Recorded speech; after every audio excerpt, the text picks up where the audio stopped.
Hello and welcome you all students to my channel જ્ઞાન જ્યોત ધોરણ 12 અંગ્રેજી વિષય માટે યુનિટ ટેસ્ટ 2 જે 22 ઓગસ્ટ 2024ના રોજ મારી શાળામાં જે અભ્યાસક્રમ અનુસાર મેં યોજેલ છે એની આપણે સંપૂર્ણ સમજૂતી મેળવવાનો પ્રયત્ન કરીશું। અહીંયા ખાસ યાદ રાખવાનું છે જે પણ જવાબ છે બધા રિટર્નમાં છે અને એની જે ટીચિંગ પીડીએફ છે એ પણ તમને ટેલિગ્રામ ચેનલ જ્ઞાન જ્યોત પર સરળતાથી ફ્રી ઓફ કોસ્ટ ઉપલબ્ધ છે। ત્યાં પણ તમે જઈ શકો છો અને આરામથી ડાઉનલોડ કરી શકો છો। ટેલિગ્રામ ચેનલની જે લિંક છે એ યુટ્યુબના વિડીયોના ડિસ્ક્રિપ્શનમાંથી તમને મળી રહેશે। તો કમ્પ્લીટ સોલ્યુશન આપણે જોઈ રહ્યા છે। સેક્શન એ ની વાત કરીશું, ટ્રુ એન્ડ ફોલ્સ ક્વેશ્ચન છે 1 એન્ડ 2। તો write whether the sentences are true or false. તો ધ માઇન્ડ હેલ્પ્સ, ફર્સ્ટ નંબરનો question, the mind helps to make unemotional choices. દિમાગ જે છે ખાસ યાદ રાખવાનું છે આપણને અનઇમોશનલ ચોઇસીસને સિલેક્ટ કરવામાં, ચોઇસ કરવામાં, પસંદ કરવામાં ઉપયોગી છે। તો બિલકુલ એક ટ્રુ સેન્ટેન્સ છે। ટેક્સ્ટ બુક બેઝડની વાત કરવાની છે આપણે। સેકન્ડ નંબરનું સેન્ટેન્સ શું કહે છે? એન્ટિસિપેટિંગ સક્સેસ એટલે કે સફળતાની પૂર્વધારણા, એટલે કે આપણે પહેલાંથી જ વિચાર લીધો કે હું સફળ થઈ ગયો છું અને પછી જે પોઝિટિવ ફિલિંગ આવે છે એના લીધે શું કહે છે? Can open a source of pessimism. તો પેસિમિઝમ એટલે નિરાશાવાદ થાય। તો જ્યારે આપણે સફળતાની ધારણા કરીએ તો આપણને નિરાશાવાદનો સ્ત્રોત આપણા સામે નથી ખુલતો। તો શું આવે? ખરેખર અહીંયા ઓપ્ટિમિઝમ આવે। શું આવે અહીંયા? ખાસ યાદ રાખીશું, અહીંયા આવશે ઓપ્ટિમિઝમ। ઓપ્ટિમિઝમ એટલે અહીંયા ફોલ્સ સેન્ટેન્સ છે અને ટ્રુ સેન્ટેન્સ ક્યારે બને? ઓપ્ટિમિઝમ હોય તો। પેસિમિઝમ છે એટલે ફોલ્સ સેન્ટેન્સ બનશે। ત્યારબાદ આગળના વાત કરીશું nearest meaning. Find out and write the nearest મિનિંગની વાત કરવાની છે। રિગેન એટલે પુનઃ પ્રાપ્ત કરવું અને રિગેનનો મતલબ અહીંયા થશે રિકવર। સરળ શબ્દ આપેલો છે। કન્સીલ જે છે એ પ્રિન્સેસ એન્ડ ધ ટાઈગરવાળા પાઠ સપ્લિમેન્ટરી રીડિંગનો છે। તો કન્સીલ એટલે અહીંયા સંતાડવું, તો અહીંયા હાઇડ એનો સિમિલર વર્ડ છે, નિયરેસ્ટ મિનિંગ છે। ત્યારબાદ લેંગ્વેજ ફંક્શનની આપણે વાત કરીશું। તો શું કરવાનું છે ભાઈ? રિસ્પોન્સ સિલેક્ટ કરવાનો છે। મેં અગાઉ પણ જે પણ લેંગ્વેજ ફંક્શનની વાત કરી છે એમાં ખાસ કરીને રિસ્પોન્સની વાત કરીએ તો 3 વસ્તુ ઇમ્પોર્ટન્ટ છે, ધ્યાન રાખવાની છે કે પ્રથમ વાત જે છે એ આપણે જે પ્રશ્ન આપ્યો છે, જેમ કે અહીંયા 5 નંબર, એને આપણે સમજવાનો છે, એના અનુરૂપ જવાબ હોવો જરૂરી છે। ફર્સ્ટ કામ છે। સેકન્ડ કામ જે ધ્યાનમાં રાખવાનું છે એ છે કે બ્રેકેટમાં કયું લેંગ્વેજ ફંક્શન આપ્યું છે, એટલે કે જવાબ પણ મેચ થવો જોઈએ, લેંગ્વેજ ફંક્શન। અને ત્રીજું કામ જે છે એ જે ફંક્શન આપ્યું છે એના એલિમેન્ટ્સને અનુરૂપ અને જે વાક્યની જે એની પેટર્ન્સ છે, ફોર્મેશન ઓફ ધ સેન્ટેન્સીસ છે, બરાબર છે, એના જે નિયમ રૂલ્સ હોય, ફોર્મ હોય કે પાસ્ટ પાર્ટિસિપલ કે જે પ્રકારના એડજેક્ટિવ બધા રૂલ હોય એ ફોલો થયેલા હોવા જોઈએ। 3 વસ્તુ થતી હોય ત્યારે જ આપણે જવાબ સાચો પડશે। તો અહીંયા જોઈએ શું કહે છે? Raghu, where will you go? ક્યાં જવાની વાત છે? આફ્ટર કમ્પ્લીટિંગ એજ્યુકેશન, શિક્ષણ પૂરું થયા પછી તું ક્યાં જઈશ એવું રઘુ પૂછે છે। ક્યાં જવાનું છે સ્થળની વાત હોવી જોઈએ જવાબમાં। અને એક્સપ્રેસિંગ ઓલ્ટરનેટિવ ચોઇસ, સૂરજ કહેશે જે જવાબ બોલશે એ જવાબ હોવો જોઈએ એક્સપ્રેસિંગ ઓલ્ટરનેટિવ ચોઇસ સાથેનો। તો આઈ એમ ટાયર્ડ, ક્યાં જવાની વાત છે અને આને કંઈ મેચ થતું નથી, હું થાકી ગયો છું, એવો કેમ નથી ગયો ને એવો કંઈક પ્રશ્ન હોય તો બરાબર, પણ વેર છે ત્યારે નહીં થાય।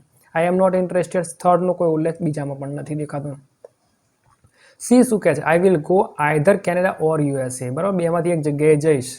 ક્યાં જઈશ? તો કેનેડા જઈશ, યુએસએ જઈશ। વેરનો બિલકુલ જવાબ આવી જાય છે અને ઓલ્ટરનેટિવ ચોઇસના જે એલિમેન્ટ છે આઈધર અને ઓર, આઈધર ઓર, નાઈધર, નીધર, નોરવાળા એ પણ અહીંયા બિલકુલ સીમાં પરફેક્ટ છે। આઈ વિલ બી ઇન્ડિયા, ક્યાં રહીશ એવું હોય ત્યારે આ આવે, એટલે અત્યારે આપણો પરફેક્ટ જવાબ છે સી। એટલે એક એક શબ્દને આપણે સમજવાનો છે। આ કંઈ બોર્ડની એક્ઝામ નથી કે આપણે તુક્કો મારી દઈએ, હજુ તો આપણી પાસે સમય છે, આપણી પાસે ટાઈમ છે, આપણી પાસે યુનિટ ટેસ્ટ હજુ પણ 3 બાકી છે, 3। તો આ રીતે પ્રેક્ટિસ કરશો તો ભવિષ્યમાં કોઈ સમસ્યા નહીં આવે। અને હું ઘણીવાર ક્લાસમાં કહું છું કે મોટા મોટા ખેલાડીઓ હોય, વિરાટ કોહલી પણ મેદાનમાં ઉતરવાનું હોય તેના પહેલાં, બરાબર છે, પ્રેક્ટિસ કરતો હોય 2 કલાક, 5 કલાક, 7 કલાક, 8 કલાક, ના આપણે સીધા ફાઇનલમાં નહીં કૂદી પડવાનું, થોડી પ્રેક્ટિસ કરીને જ જવાનું। 6 નંબર, મયંક શું કહે છે કે why didn't you come by the earlier train? શા માટે તું જે પહેલી ટ્રેન આવી આગળની ટ્રેન એમાંથી ન આવ્યો? ન આવ્યો એનું કારણ પૂછે છે શા માટે, અને અહીંયા આપણે જોવાનું છે, રિઝલ્ટ બતાવવાનું છે। નીરવ એનો જવાબ આપશે ત્યારે એના વાક્યમાં રિઝલ્ટ હશે। શા માટે ન આવ્યો? ચલો, એ શું કહે છે? The train was so over crowded, બરાબર છે, જે ટ્રેન હતી કેવી હતી ભાઈ? ખૂબ જ એમાં ભરચક હતી, ભરાઈ ગયેલી। That I couldn't get in, બરાબર, કેમ ના આવ્યો કે હું એમાં ઘૂસી જ ના શક્યો ભાઈ। તો આ પરફેક્ટ જવાબ છે કારણ કે સો અને ધેટ એ શોઈંગ રિઝલ્ટના એલિમેન્ટ્સ પણ છે અને કેમ આગળની ટ્રેનથી નથી આવ્યો એનું પણ અહીંયા રિઝલ્ટ તમને દેખાઈ રહ્યું છે। બીમાં શું ભૂલ છે જોઈએ તો નો સુનર ડીડ આપણને આપ્યું છે એ ડિસ્ક્રાઇબિંગ ટાઈમ આવશે। No sooner did I come to the station કે છે હજુ તો હું સ્ટેશને પહોંચ્યો પણ નહોતો, ધ ટ્રેન લેફ્ટ અને ટ્રેન જતી રહી હતી। શેમાં આવશે? અત્યારે નહીં આવે તો અત્યારે તો નથી જ આપણું રિઝલ્ટમાં, પણ એ છે ડિસ્ક્રાઇબિંગ ટાઈમમાં, એટલે ભવિષ્યમાં બ્રેકેટમાં જે એલિમેન્ટ્સ હોય લેંગ્વેજ ફંક્શન હોય એ પ્રકાર આપણે જવાબ સિલેક્ટ કરીશું. હાલ રિઝલ્ટમાં એ, અને જો ભવિષ્યમાં ડિસ્ક્રાઇબિંગ ટાઈમ હોય તો બી. આગળ શું કહે છે, the earlier train was more crowded than other trains. જો અહીંયા પણ લેંગ્વેજ ફંક્શન છે એક, અને એ છે કમ્પેરિંગ નામનું છે, બરાબર. મોર ક્રાઉડેડ ધેન અધર ટ્રેન્સ પરફેક્ટ છે, પણ એક કમ્પેરિંગ માટે છે, એટલે ભવિષ્યમાં કમ્પેરિંગ લખ્યું હોય તો આપણો જવાબ થશે સી, કમ્પેરિંગનો સી. પણ અત્યારે કમ્પેરિંગ નથી, બરાબર, યાદ રાખવાનું છે. તો રિઝલ્ટ છે, અને નન ઓફ ધ અબોવ તો આવશે નહીં, બરાબર છે. એ તો કોઈ એક તો છે, એ તો આપણો જવાબ આવી ગયો એટલે પૂરું થઈ ગયું કામ. હવે સેક્શન બીની વાત કરીશું. વિદ્યાર્થી મિત્રો ખાસ ધ્યાન રાખવાનું છે કે જવાબ કોપી પેસ્ટ આપણે હજુ ઘણા વિદ્યાર્થીઓ કરી રહ્યા છે, અને કદાચ એમાં થાય ને કે જૂનું થોડીક સમસ્યાઓ હશે 9-10ની કે પ્રાઇમરીની, કે જેના લીધે અમને ખબર જ નથી પડતી શું સુધારા કરવા જોઈએ. એટલે કદાચ જવાબોમાં કોપી પેસ્ટ અહીંથી ઉઠાઈને અહીંથી મૂકે છે, પણ પ્રેક્ટિસ કરવી થોડી રહેશે, ભવિષ્યમાં સમસ્યા થઈ શકે છે. તો સેક્શન બી પ્રશ્નો છે the mind is the rational logical part of you, બરાબર છે. એના પ્રશ્નોનો જવાબ શોધવાનો પ્રયત્ન કરીએ. તો શું કહે છે પ્રશ્ન ખાસ જોવાનું, ખાસ કરીને આપણે જ્યારે પેપર સોલ્યુશન કરતા હોઈએ, ખાસ કરીને યુપીએસસી જીપીએસસી સ્કૂલ, સૌથી પહેલાં પેરેગ્રાફ વાંચ્યા પહેલાં શું કામ કરવાનું, પ્રશ્ન જોવાના. પેરેગ્રાફમાં આપણને બધું ખબર પડી જાય એ મહત્વનું નથી. પહેલું કામ એ છે કે પ્રશ્ન શું પૂછ્યો છે, પ્રશ્ન જે પૂછ્યો છે એટલા જવાબ આપણને આવડતો હોવો જોઈએ, પહેલો ટાર્ગેટ આપણો હોવો જોઈએ, બરાબર છે. પછી તમે શીખી શકો એ વાત સાચી છે, પણ ટાઈમ બિંગમાં એટલે કે લિમિટેડ ટાઈમમાં, કલાક હોય 2 કલાક, ત્યારે આપણું કામ જવાબ શોધવાનું છે, શીખવાનું ઘેર આરામથી શીખી શકાશે. તો પ્રશ્ન શું છે જોઈએ, how does the mind help us, મગજ આપણું છે બ્રેન કઈ રીતે મદદ કરે છે. તો જો અહીંયા લખ્યું છે the mind is the rational logical part, આ કંઈ હેલ્પ નથી કરતું ભાઈ, આ શું છે એ બતાવે છે, ઓફ યુ ધેટ, આટલું લખવાની કોઈ જરૂર નથી. ધ માઇન્ડ હેલ્પ્સ યુ, હવે અહીંયા યુ છે, હવે યુ છે અહીંયા લખ્યું છે, પણ આપણે યુ લખી શકાશે નહીં. આપણે શું લખી શકાશે ભાઈ, જો how does the mind help us, અહીંયા શું લખ્યું છે અસ, તો આપણે પણ શું લખવું પડશે અસ. તો આ રીતે જવાબ આપણો થશે કે the mind helps us to make unemotional choices, to store, બરાબર છે, બિન ભાવનાત્મક જે પસંદગી કરવામાં મદદ કરે છે, પછી સ્ટોર કરે છે, પુનઃપ્રાપ્ત કરાવે છે માહિતી, રિટ્રાઈવ ઇન્ફોર્મેશન કરાવે છે, અને વ્યવસ્થિત ગોઠવણી કરે છે, કેલ્ક્યુલેશન કરી શકે છે. આ છે દિમાગ આપણી મદદ કરે છે. અહીંયા બિલકુલ પરફેક્ટ જવાબ આપેલો જ છે, પણ ઘણીવાર આ બધું જે નથી જરૂરી હોતું એ પણ આપણે લખી નાખીએ છીએ, એટલે થોડુંક એનાથી આપણી ઇમ્પ્રેશનમાં ખબર પડે છે ત્યાં પેપર તપાસનારને કે તમને નથી આવડતું. હનુમાનજીની જેમ પેલા પહાડ ઉઠેલા આવ્યા છો, તમને સંજીવની બુટ્ટી શું છે એ નથી ખબર, એવું એનાથી તમારું આ કેલ્ક્યુલેશન થઈ જાય છે, તમારું ગણતરી થઈ જાય છે કે તમને કેટલું અંગ્રેજી આવડે છે. 8 નંબર તો બહુ જ સરળ છે, બ્લેન્ક આપી છે, ખાલી જગ્યા is the example of communication between mind and emotion. અહીંયા એક્ઝામ નર્વ્સ ખાલી આપણો જવાબ છે, અને વિદ્યાર્થી મિત્રો ઘણીવાર શું કરશે કે પેરેગ્રાફમાંથી 2-3 લાઈન ઉઠાવીને લખી નાખશે, અને પછી ઘેર જઈને આપણો તો જવાબ સાચો એવું કરશે. તો અહીંયા good example of interaction between mind and emotion, exam nerves, આ એક્ઝામ નર્વ્સને આપણે ઉઠાવવાનું છે અને અહીંયા લખવાનું છે, અને first letter of the sentence E એટલે કેપિટલ થવો જોઈએ. ઈ એટલે એક્ઝામ નર્વ્સની વાત કરું છું, એ કેપિટલ હોવો જરૂરી છે, અંદર નથી એટલે સમજાવવું પડે. Exam nerves is the example of communication between mind and emotion. ત્યારબાદ આગળના પ્રશ્નો શું કહે છે, વેન વી બ્રીથ વાળો paragraph, why can't the fluid circulate properly, શા માટે પ્રોપરલી સર્ક્યુલેટ નથી થતું. તો એનો બિલકુલ પરફેક્ટ અંદર જવાબ આપ્યો છે, એટલે આની બહુ કંઈ સમજણ અને સુધારવાની જરૂર નથી દેખાતી. અહીંયા લખ્યું છે કે વેન ટેન્સ્ડ ઓર અપસેટથી લઈને મોટાભાગના વિદ્યાર્થીઓ અહીં સુધી લખશે, અને પરફેક્ટ જવાબ છે. થોડાક સુધારા અમે કર્યા છે, એ પણ આપણે સમજી લઈએ કે શું સુધારા કરી શકાય. જેમ પ્રશ્ન પૂછ્યો છે કે why can't the fluid circuit properly, તો વેન વી આર ટેન્સ્ડ, આ વી નથી લખેલા આર વાળું, તો આપણે એડ કર્યો છે. When we are tensed or upset and don't breathe deeply enough, this can result in the bones in the skull becoming slightly stuck. બરાબર, જે બોન્સ જે છે બીજા બિલકુલ સ્લાઇટલી સ્ટક થઈ જાય છે, ચોંટી જાય છે, અને પછી જે છે કે ફ્લુઇડ જે છે એ સર્ક્યુલેટ પ્રોપરલી, જે દ્રવ્ય છે એ પ્રોપરલી સર્ક્યુલેટ થતું નથી, અને એના લીધે શું થશે, ટૂંકમાં એ પ્રોપરલી સર્ક્યુલેટ થવામાં સમસ્યા છે. પરફેક્ટ જવાબ અંદર આપેલો છે, એટલે પ્રેક્ટિસ કરી શકાશે આ રીતે પણ. ત્યારબાદ આગળનો 10 નંબરનો પ્રશ્ન શું કહે છે, what happens when we breathe, આપણે શ્વાસ લઈએ ત્યારે શું થાય. આનો પણ પરફેક્ટ જવાબ છે, પણ આપણે આ રીતે લખી શકીએ, when we breathe there is a microscopic movement. અહીંયા પણ એવું આપેલું જ છે, એટલે આમાં કંઈ બહુ મોટા સુધારાની જરૂર નથી કે when we breathe there is a microscopic movement of the cranial bones in which turn around the cerebrospinal fluid to move freely through the spinal column and the skull. Perfect જવાબ અંદર આપેલો છે, એટલે આની કંઈ વધારે ચર્ચા કરવાની જરૂર રહેતી નથી. ત્યારબાદ સીની વાત કરીશું. સીમાં આપણે યાદ રાખીશું કે કિંગ જે છે અને એની પ્રિન્સેસ છે, અને એની થોડી સમસ્યા છે. જોઈએ શું થયું છે જોઈએ. તો the king had a very beautiful daughter, paragraph આપણને સમજીશું કારણ કે અપઠિત છે અથવા સપ્લિમેન્ટરી રીડિંગનો છે.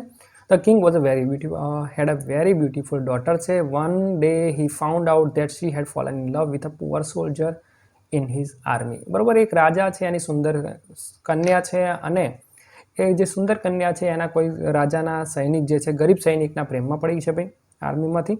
અને the king was very angry, અને પછી રાજા જે છે ગુસ્સે થયો છે. ધ સોલ્જર વોઝ એરેસ્ટેડ, અને સોલ્જરને પછી એરેસ્ટ કરવામાં આવ્યો અને was taken to the Arena. Arena એટલે એક મોટો મેદાન જેવી જગ્યા, અને ફરતે આપણે નોર્મલ ક્રિકેટ સ્ટેડિયમ જેવું હોય ને ફરતે બધા બેઠા હોય અને પછી જગ્યામાં લોકો શું ખેલ ખેલાઈ રહ્યો છે જોતા હોય, બસ એને આપણે કહીશું large arena. The princess new, princess શું જાણતી હતી કે વિચ ડોર કન્સીલ્ડ, એટલે આ આપણો કન્સીલ આપણો નિયરેસ્ટ મિનિંગ છે. કયા દરવાજાની પાછળ સંતાયો છે the tiger, and which one concealed the beautiful girl. બરાબર, કોની પાછળ ટાઈગર છે અને કોની પાછળ કન્યા છે એ એને જ ખબર છે, સુંદર કન્યા. However she was very jealous, ઈર્ષાળુ છે, પ્રિન્સેસ છે, રાજકુમારી ઈર્ષાળુ છે. એન્ડ ડીડ નોટ વોન્ટ, અને ઈચ્છતી નથી the soldier to marry the girl behind the door. ઈચ્છતી નથી કે જે દરવાજા પાછળ કન્યા છે એની સાથે પેલા સોલ્જરના મેરેજ થઈ જાય. Neither she did she want to see her lover killed by the tiger, અને એ નથી ઈચ્છતી કે પોતાનો જે પ્રેમી છે એ વાઘ દ્વારા મરી જાય. એટલે કે તમને સરળ ભાષામાં સમજાવું તો એક રાજા છે જે બહુ મોટી સજા આપતું નથી જે પણ ગુનેગાર હોય, પણ આ રીતે લાર્જ એરેનામાં લઈને આવવામાં આવે છે. 2 દરવાજા છે, એક દરવાજો ખુલે, જે ગુનેગાર છે ખોલે તો એમાંથી વાઘ નીકળે તો એ વાઘ એને મારી નાખે, ખાઈ જાય, એટલે એનું કામ પૂરું થઈ જાય. અને જો એને સારા કામ કર્યા હોય એટલે કે એની ભૂલ ન હોય તો બીજો દરવાજો ખુલે નસીબથી, અને એમાં એક કન્યા હોય એની સાથે એને મેરેજ કરવાના છે. હવે સમસ્યા કેવી છે કે પ્રિન્સેસ જે છે ઓલરેડી પેલા સોલ્જરના પ્રેમમાં છે. હવે જો એ વાઘવાળો દરવાજો ખોલી નાખ્યા છે તો વાઘ આમાંથી આવશે અને સૈનિક જે છે સોલ્જરને મારી નાખશે, એટલે એક રીતે એનું કામ થઈ જશે, પતી જશે બિચારી, એટલે પ્રિન્સેસનું નુકસાન જ છે. બીજી બાજુ જો એ કોઈ કન્યાવાળો દરવાજો ખોલે છે તો એની સાથે એના મેરેજ થઈ જશે, તો એ રીતે પણ એને નુકસાન છે. તો બંને બાજુ સમસ્યા છે આને. તો અહીંયા જોઈએ શું કહે છે. પ્રશ્ન શું પૂછ્યો છે કે why was the king very angry, શા માટે રાજા ગુસ્સે થયો. ઉપર પેરેગ્રાફ પરફેક્ટ છે પણ આપણે થોડા changes.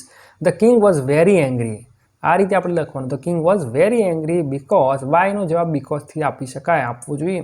Because he found out, એને ખબર પડી that his daughter had fallen in love with a poor soldier in his army. બરાબર, હવે અહીંયાથી જો જોઈએ તો કઈ રીતે છે. Okay, the king had a very beautiful daughter. One day he found, અહીંયાથી આપણે હીના બદલે ધ કિંગ કરી દઈએ તો અહીંયા થઈ જાય ધ કિંગ ફાઉન્ડ આઉટ. બરાબર છે, ધ કિંગ આ રીતે કરી શકીએ. Found out that she had fallen in love, આ સીના બદલે આપણે પ્રિન્સેસ પણ લખી શકીએ. Fallen in with a soldier in his army, the king was very angry. બરાબર, આ રીતે પણ તમે લખી શકો છો. ક્વેશ્ચન નંબર 12 શું કહે છે. વોટ ડીડ ધ પ્રિન્સેસ નો, રાજકુમારી શું જાણતી હતી. તો ધ પ્રિન્સેસ ન્યૂ, અહીંયા યાદ રાખવાનું, અહીંયા ડીડ એટલે ભૂતકાળ છે, સિમ્પલ પાસ્ટ ટેન્સ છે. નો આપ્યું છે, know first form of the verb છે અને એનું સેકન્ડ ફોર્મ થશે ન્યૂ. એટલે આ થોડા ચેન્જીસ છે આપણે કરવાના છે. અહીંયા પેરેગ્રાફમાં જો કે ન્યૂ લખેલું જ છે, ક્યાં લખ્યું છે.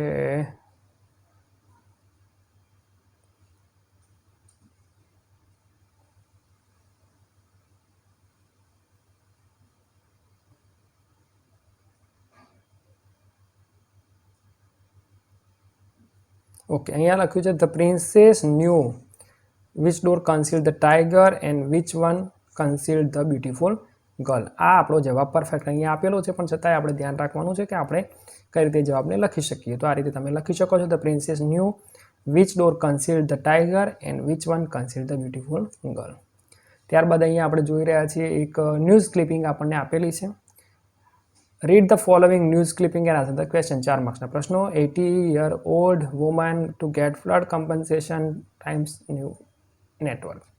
શું કહે છે કે 80 વર્ષની એક ગરડી સ્ત્રી છે અને એ જે પૂર જે આવ્યો છે બનાસકાંઠાની વાત કરી છે, તો એના લીધે એની જે જમીનનું ધોવાણ થયું છે ને એ બધા જે પ્રોબ્લેમ્સ છે એનું કમ્પેન્સેશન વળતર મળ્યું છે એના રિલેટેડ અહીંયા એક આપણને ન્યૂઝ ક્લિપિંગ આપી છે. સમજવાનો પ્રયત્ન કરીએ. અહેમદાબાદ ઇટ ટુક 2 years, આ પ્રશ્ન પૂછ્યું છે એટલે તમને કહી દઉં છું. ઇટ ટુક 2 years, કેટલો સમય લાગ્યો તો ઇટ ટુક 2 years, કેટલા વર્ષ લાગ્યા, 2 વર્ષ. એન્ડ ધ ઇન્ટરવેન્શન, અને આ પ્રશ્ન પૂછ્યો છે intervention of the Gujarat high court for the state governments compensation to reach the 80-year-old Shanta Koli. વ્યક્તિનું નામ પણ આપ્યું છે પણ એનો કોઈ પ્રશ્ન પૂછ્યો નથી, પણ કંઈ વાંધો નહીં.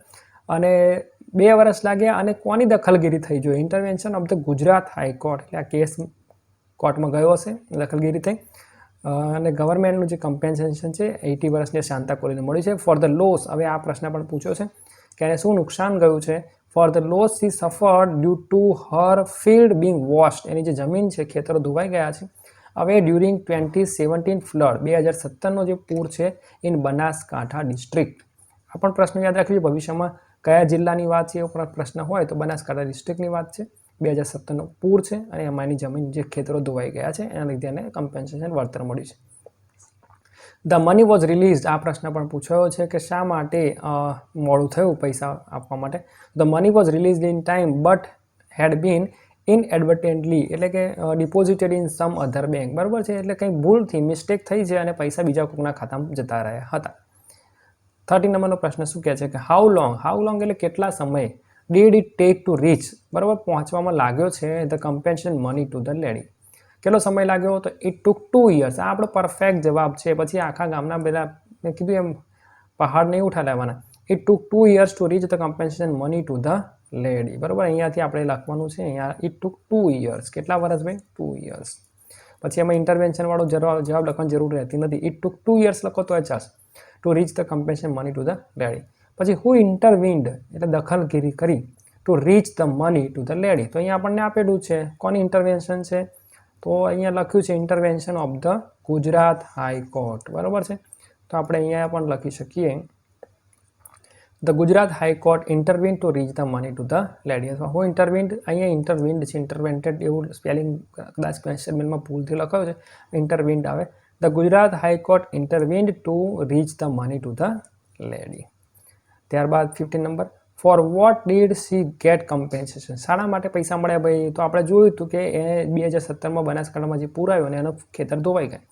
તો she got compensation for the loss she suffered due to her field being washed away during 2017 flood in Banaskantha district. જવાબ ક્યાં છે એ પણ જોઈએ, થોડુંક વધારે લીટા થઈ ગયા છે તો સાફ કરીએ તો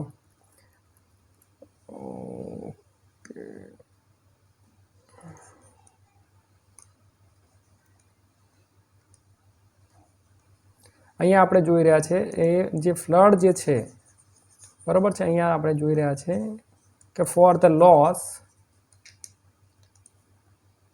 loss is suffered due to her field been washed, બરાબર, એ આપણો જવાબ થશે. ફોર ધ લોસ સી સફર્ડના બદલે આપણે શાંતા કોલી પણ લખી શકીએ છીએ અને એ રીતે તમારે આટલે સુધી ડિસ્ટ્રિક્ટ સુધી જવાબ લખવાનો થશે. ત્યારબાદ 16 નંબરનો પ્રશ્ન શું કહે છે? What was the reason of delay in reaching the money to the lady, શા માટે ભાઈ પૈસા મોડા પહોંચ્યા? તો the money was release in time but had been inadvertently deposited in some other bank account was the reason of delay in reaching the money to the. તમે આ રીતે સુધારા કરીને લખી શકો છો. નહીતર એ શોર્ટકટ છે ભાઈ, યાદ રાખો, આપણે જેટલો પ્રયત્ન કરી શકીએ આ રીતે. The money was released in time but had been inadvertently deposited in some other bank account, આ રીતે તમે લખી શકો છો. એટલે થોડુંક ધ્યાન આપણે પ્રેક્ટિસ કરશો તો થઈ જશે. ત્યારબાદ સેક્શન ડીની આપણે વાત કરીશું. સેક્શન ડીમાં આપણે ધ્યાન રાખવાનું છે કે સેક્શન ડી જે છે એમાં ડાયરેક્ટ ઇનડાયરેક્ટ જે છે એને આપણે સમજવાનો પ્રયત્ન કરીશું. થોડું મુશ્કેલ કામ છે section D, direct indirect speech. આમાં ખાસ યાદ રાખવાનું ક્વેશ્ચન માર્ક્સવાળા, એટલે કે પ્રશ્નાર્થવાળા છે, ઉદ્ગારવાળા છે, સાદા વાક્યો છે, ઇમ્પેરેટિવ છે, આ બધું ધ્યાન રાખવું પડશે અને વર્બ ફોર્મ પણ યાદ આપણને હોવો જોઈએ. તો what a wonderful movie it is said Jalpa. તો હવે આનું શું કરીશું જોઈએ. Jalpa exclaimed with praise. હવે એક્સક્લેમ્ડ કેમ આવ્યું સાહેબ? તો અહીંયા તમે ઉદ્ગાર વાક્ય જોશો, ઉદ્ગારની નિશાની છે એટલે આપણે એક્સક્લેમ્ડ લખવું પડશે. અને એક્સક્લેમ્ડ પછી એની જે ફિલિંગ છે એ દુઃખની છે, ઉત્સાહ છે, આનંદ છે, મોટી છે, કયા પ્રકારની છે? તો ખૂબ જ વન્ડરફુલ મૂવી છે તો એના માટે આપણે કહીશું વખાણ કર્યા છે, તો આપણે લખવું છે praise. Jalpa exclaimed with praise, પછી ધેટ આવશે. અને હવે આનું સાદું વાક્ય બનાવવું પડશે કે vote a wonderful movie it is. તો એનું સાદું વાક્ય શું થશે? It is a very wonderful movie. હવે એનું ભૂતકાળ શું થશે? It was a very wonderful movie. It was a very wonderful movie. બરાબર, થોડું મુશ્કેલ કામ છે પણ હવે આગળ વધીએ. સેડ નિશાએ કીધું છે. હવે નિશા જે છે એ પ્રશ્ન પૂછે છે, તમે જોઈ શકો છો પ્રશ્નાચિહ્ન છે, તો આપણે પ્રશ્ન કરવો પડશે ભાઈ. નિશા આસ્કડ જલ્પા, બરાબર છે. અહીંયા યાદ રાખવાનો પેરેગ્રાફ છે એટલે એક બોલે છે એટલે બીજું સાંભળે છે એવું આપણે માની લેવાનું. નિશા આસ્કડ જલ્પા. જલ્પાને શું પૂછ્યું? R you talking about forensic? શું પૂછે છે? હવે જો પ્રશ્ન બે પ્રકારના હશે. એક હશે ઇન્વર્ઝન, જે યસ નોમાં હશે, જેને આપણે ઉલટ પ્રશ્નો કહીશું. એમાં જે કન્જક્શન આવશે એ ઇફ અથવા વેધર આવશે, અને WH વાળું હશે તો WH વાળું જ લાગી જશે. તો અહીંયા ઇન્વર્ઝન ક્વેશ્ચન છે એટલે ઇફ લાગશે. હવે પ્રશ્ન સમજીએ શું કહે છે. Why are you talking about forensic? હવે આ રીતે પ્રશ્ન પૂછ્યો છે, are you talking about forensic? તો હવે એનું સાદું વાક્ય શું થાય કે you are talking about forensic. બરાબર. હવે એનું ભૂતકાળ શું થાય? તો you were talking about forensic. હવે યુ કોના માટે હોય? તો યુ સાંભળનાર માટે હોય. સાંભળનાર કોણ છે? જલ્પા. તો જલ્પા માટે શું આવશે? સી. બરાબર છે. તો અહીંયા શું આવશે? She was talking about forensic. બરાબર છે. આ રીતે છે. પછી વાક્ય શું કહે છે? Yes I have seen it 3 times. હવે આ કોણ બોલતું હશે? તો યાદ રાખવાનું, નિશા બોલી ગઈ, એનું કામ પૂરું થયું, તો પછી જલ્પા બોલતી હશે. યાદ રાખવાનું. હવે આ જલ્પાનું કામ હશે અને આ છે એ નિશાનું હશે. તો હવે જલ્પા શું કહે છે? યસ. હવે યસ નહીં લખવાનું, આપણે શું કરવાનું જુઓ. Jalpa replied positively. જલ્પાએ યસ કીધું હોય ને તો પોઝિટિવલી, અને નો કીધું હોય તો નેગેટિવલી. Replied positively. અને પછી વાક્ય છે, પછી બીજું પણ એક વાક્ય છે અહીંયા ફૂલ સ્ટોપ પછી, તો એ બીજા વાક્યને આપણે એડેડ કરવું પડશે. તો આપણે શું કરીશું? એન્ડ એડેડ, અને ઉમેર્યું ધેટ, પછી એમાં આપણે ધેટ લખી નાખીશું. I have seen it 3 times. બરાબર. આઈ કોના માટે હોય? હંમેશા બોલનાર માટે. બોલનાર કોણ છે? જલ્પા. અહીંયા બંને સ્ત્રી છે એટલે કોઈ સમસ્યા નથી આવવાની, પણ યાદ રાખવાનું, જ્યારે બોલનાર સ્ત્રી હોય કે પુરુષ હોય ત્યારે આપણે આઈનું અલગ કરવાનું થશે, યુનું પણ એ રીતે અલગ કરવાનું થશે. સાંભળનાર સ્ત્રી હોય અને યુ હોય તો સાંભળનાર સ્ત્રી છે એટલે સી થશે, અને એ રીતે સાંભળનાર પુરુષ હોય તો આપણે હી કરવાનું થશે. આ એ તમારે થોડું ધ્યાન રાખવાનું છે. એના માટે મેં વિડીયો અપલોડ કરેલા છે ઓલરેડી. તો આપણે જોઈએ and added that she had seen. હવે જે આઈનું તો સી થઈ ગયું છે ભાઈ. હેવનું શું થશે? તો એનું સેકન્ડ ફોર્મ જે છે હેડ છે, તો સી હેડ સીનનું સીન જ રહેશે. ઇટના બદલે આપણે ફોરેન્સિક લખી શકીએ છીએ. બરાબર. ક્લિયર રહે. સી હેડ સીન તમે જોઈ શકો છો, C had scene forensic 3 times. બરાબર. ચોક્કસ ફરી એકવાર કહું છું કે PDF ડાઉનલોડ કરી લેજો, જેથી તમે પણ જાતે સમજી શકો. 3 times. પછી આગળ શું કહે છે જોઈએ. હવે પ્લીઝ કમ વિથ મી. હવે પ્લીઝ જે છે એ કેવા પ્રકારનું વાક્ય છે એ પણ આપણે સમજવું પડશે પાછું. એટલે અહીંયા આપણે લખવું પડશે કે જલ્પા રિક્વેસ્ટેડ. બરાબર છે. એટલે અહીંયા પ્લીઝ છે એટલે ભાઈ એને રિક્વેસ્ટ કરી. પ્લીઝ રિક્વેસ્ટેડ હર, પછી એના પછી ડાયરેક્ટ જે છે એમાં ટુ કમ થઈ જશે, તો ટુ કમ વિથ હર. ત્યારબાદ સેક્શન ઈની વાત કરીશું. સેક્શન ઈમાં એપ્લિકેશન રાઇટિંગ આપણને આપેલી છે. Write an application on behalf of Darshana Trivedi. Darshana લખ્યું છે, દર્શન નહીં લખ્યું, એટલે કે ખાસ યાદ રાખો ફિમેલ છે. ત્રિવેદી ફ્રોમ 14 શાહી સોસાયટી, ગાંધી રોડ. હવે આ બધામાં બહુ જ ધ્યાન રાખવાનું, બહુ સરળતાથી કામ કરીશું આપણે. હું તમને સમજાવવાનો પ્રયત્ન કરું કે આમાંથી તમને ઘણી વસ્તુ તો મળી જ જશે. ફોર એક્ઝામ્પલ હું તમને સમજાવું અત્યારે કે આ ઉપરનો જે પેરેગ્રાફ આપણે લખ્યો છે, ઉપરનું એડ્રેસ લખ્યું છે, એ તો ઉપરથી તમને મળી જશે. ફ્રોમ એટલે અરજી લખનાર છે. યાદ રાખો, ઘણા વિદ્યાર્થીઓ ટુ લખી નાખે છે. તો ફ્રોમ છે, પછી જે વ્યક્તિનું નામ આપ્યું છે એ વ્યક્તિનું નામ જેટલું લાંબુ એ લખવાનું છે. પછી કોમા, એડ્રેસ પૂરું ન થાય ત્યાં સુધી કોમા. ફ્રોમ આપણે ઓલરેડી ઉપર લખ્યું છે એટલે અહીં લખવાની જરૂર નથી. પછી એનું જે એડ્રેસ છે 14 શાહી સોસાયટી, અહીંયા કોમા દેખાય છે તો પછી અહીંયા કોમા સુધી જ લખવાનું, પછી બધું લખી દેવાનું નહીં. તમને ખબર જ પડશે કે ભાઈ શાહી સોસાયટીની આગળ 14 છે તો 14 શાહી સોસાયટી સુધી આવે. પછી ગાંધી રોડ એક અલગ શબ્દ છે, ઇમ્પોર્ટન્ટ વર્ડ છે, તો એના માટે પછી આપણે એ રીતે લખવાનું થશે. તો અહીંયા આપણે જોઈ રહ્યા છે શાહી સોસાયટી લખ્યું, પછી ગાંધી રોડ લખી નાખ્યું.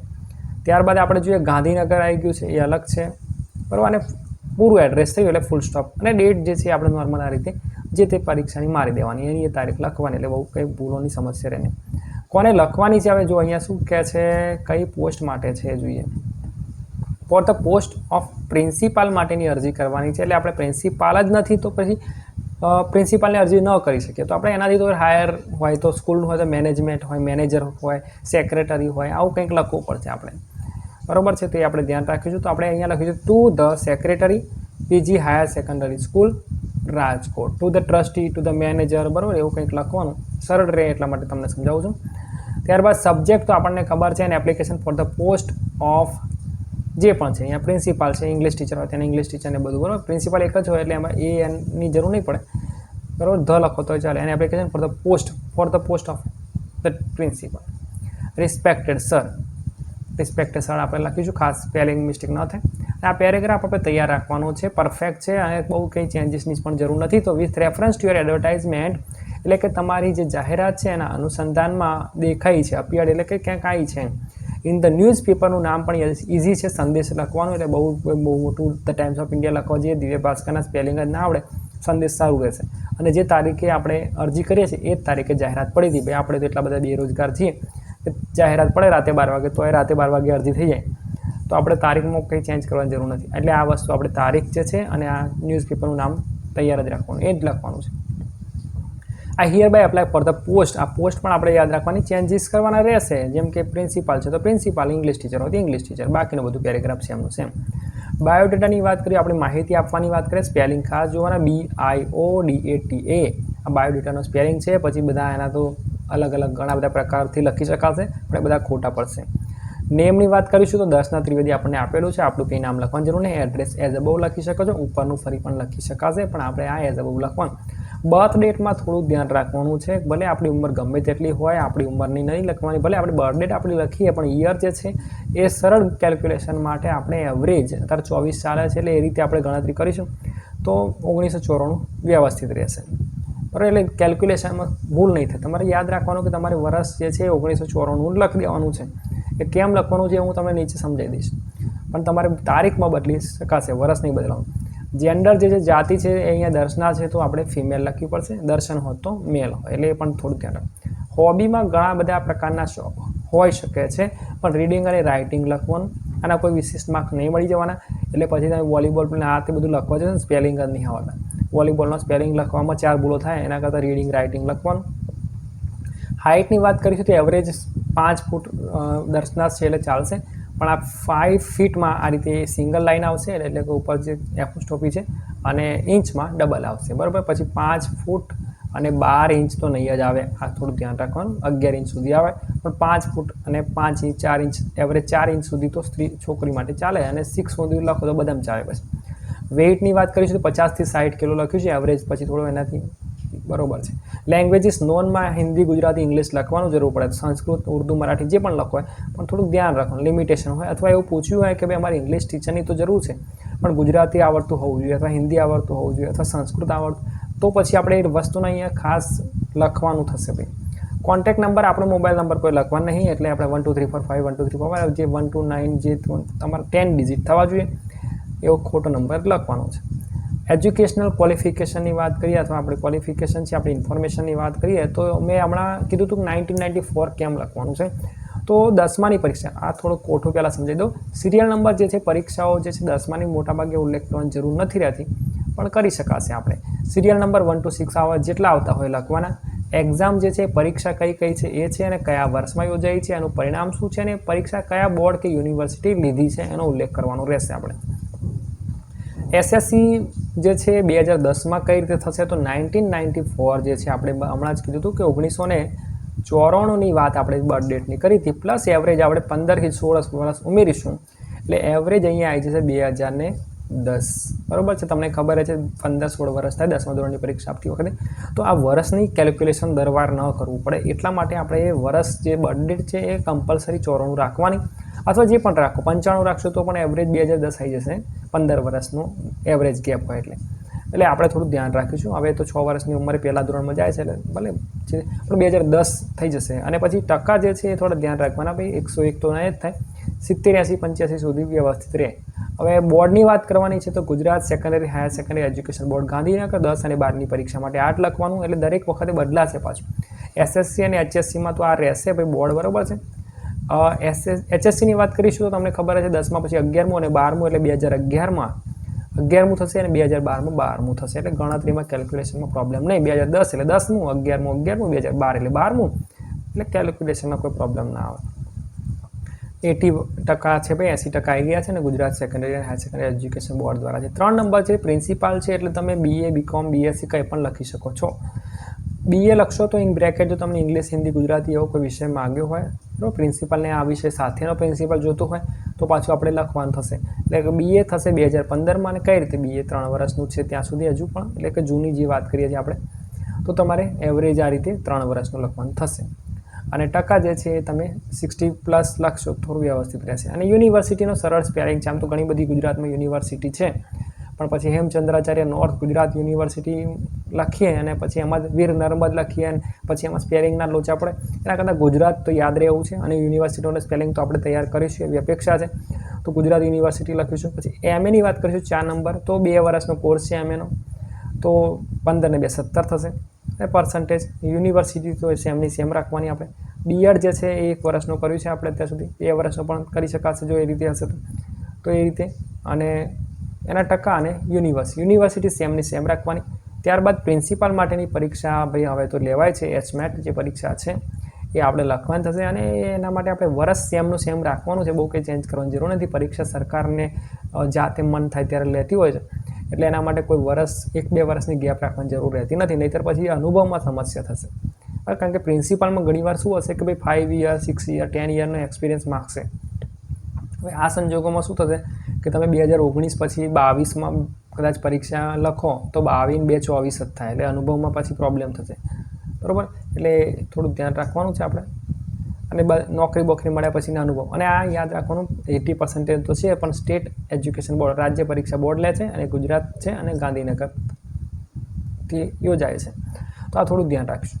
એક્સપિરિયન્સ જો માગ્યો છે 5 વર્ષનો તો લખવાનો છે, નથી માગ્યો તો કોઈ બહુ મોટી સમસ્યા છે ને, પણ યાદ રાખીશું 5 to 10 યરનો એક્સપિરિયન્સ થાય એવો પ્રયત્ન આપણે કરીશું. તો એક્સપિરિયન્સ જે છે પણ એ ખાસ ધ્યાન રાખવાનું, છેલ્લી જે આપણે ડિગ્રીઓ મળી છે એના પછીનું વર્ષ કરવાનું. એટલે જો વધારે વર્ષ માગ્યા છે 10-12 વધારે, આપણે બર્થડેટમાં સુધારો કરવાની જરૂર પડશે, બરાબર. એ થોડું ધ્યાન રાખીને કેલ્ક્યુલેશન કરવાનું.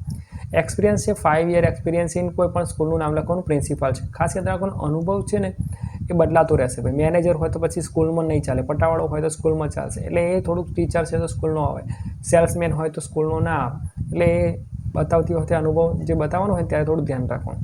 તો 5 યર એક્સપિરિયન્સ ઇન અંડરલાઇન એટલે જ કરી છે. માધ્યમિક શાળા નંબર 1 કોઈ પણ સ્કૂલનું નામ લખી દેવાનું, ઇઝી યાદ રહેવું. MS નંબર 1, બરાબર છે.